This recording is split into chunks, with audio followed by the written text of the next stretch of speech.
Hey friends, welcome back. Just Christina here. These are the two airgrams that I told you about that I wanted to review and add to the NSA file. This is from the 2004 data dump from the NSA website. These are declassified confidential documents. Like I said, just simply airgrams. So these are communications between the Department of State and the embassy in Buenos Aires. This is dated as analyzed and classified on September 4th, 1965. So this is 55 years old now. Was written by Albert Maio, M-A-Y-I-O. At the time, he was the counselor of Embassy for Commercial and Economic Affairs. The subject matter reads, Celestial Body Observed over Antarctica on August 16, 1965, so just a couple of weeks prior. He writes, Attention is invited to the Department of Defense Intelligence Information Report, number 5804-004865, on July 16, 1965, from Buenos Aires, which provided a translation of 4 messages received by the Argentine Navy Hydrographic Service concerning unidentified flying objects in Argentina recently. The Office of the Naval Attaché has requested information from the Argentine naval authorities related to the specific inquiry, CA 1837. Seems unlikely, however, that the additional information will be available until there is the summer exchange of personnel to the Argentina Antarctic stations. At the time of personnel exchange, records and other detailed data will be transferred to the Buenos Aires headquarters. The embassy will make a follow-up inquiry at that time. As an additional item of interest, the La Plata Observatory issued a statement to the press following the public interest aroused by the Reuters dispatch on July 7th. That it specifically had no idea of the unidentified flying objects spotted in Antarctica, although it would point out that the sightings occurred at the time the Echo 2 was flying over the Antarctic zone. Now, if you don't know what the Echo 2 was, this was a 185-foot inflatable spear. It was launched as a trial communications satellite a year prior. But it should also be noted that this is one of the biggest sightings spanning bases from 3 different continents. So I don't think it was a single intelligence satellite. Anyway, that was the end of this airgram transmission, but here's why I don't think it was a single satellite. So I performed a pretty basic internet search on the 1965 Antarctica UFO sighting. According to one website, ancientcode.com, it's not just one UFO. The sighting was of a massive UFO fleet.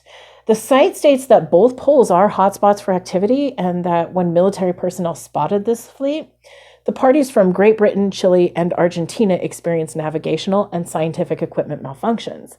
It happened in Antarctica between June and July of 1965 on Deception Island. This is in the archipelago of the South Shetland Island. Beginning on June 7th, Argentinian George Stanich viewed a sort of bright yellow object holding stationary in the sky for about 5 seconds and then disappearing. He said that it was about 2,000 meters up, so that's about 6,500 feet up. He noted that it was about 50 meters wide also, so that's like 165 feet across. That's roughly the size of a football field. He also said that he saw it again on the next day, and more started appearing over the days to come.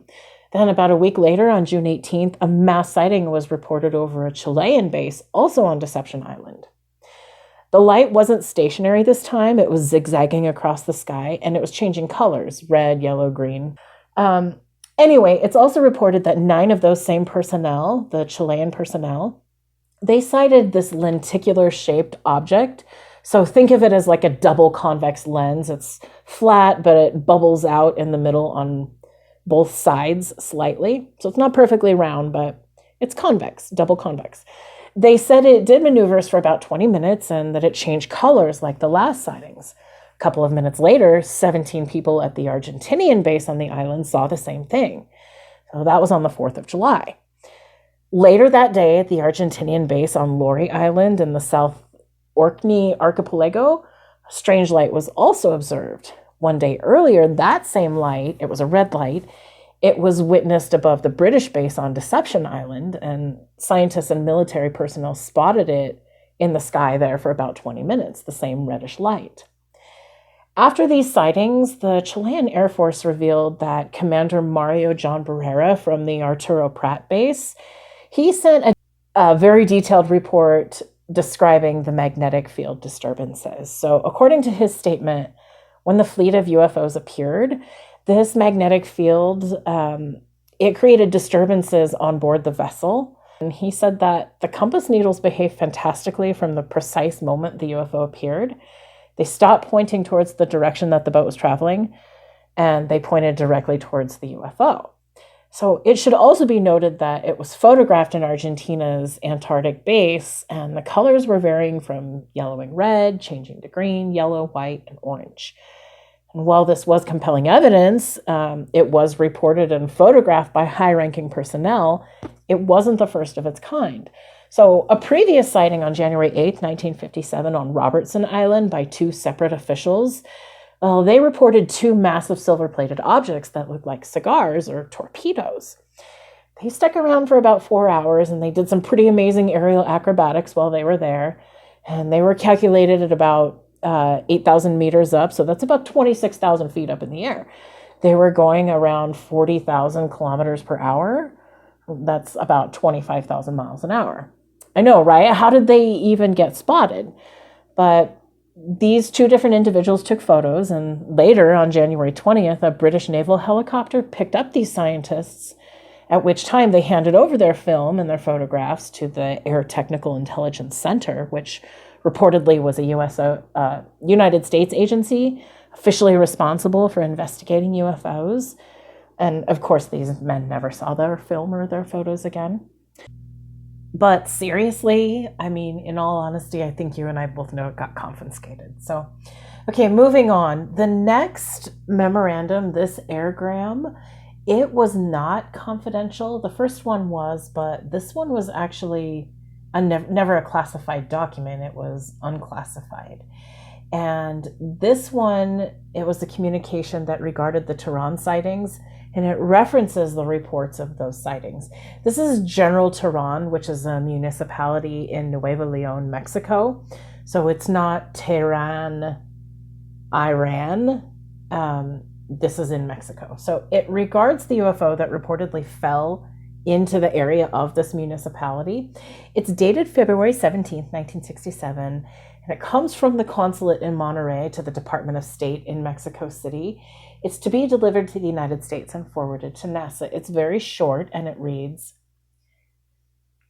"There is attached for forwarding to NASA a translation of a letter and its enclosure from the mayor of General Terán to the private secretary of the governor of the state of Nuevo León regarding an object which fell near the town of General Terán on February 7th, 1967.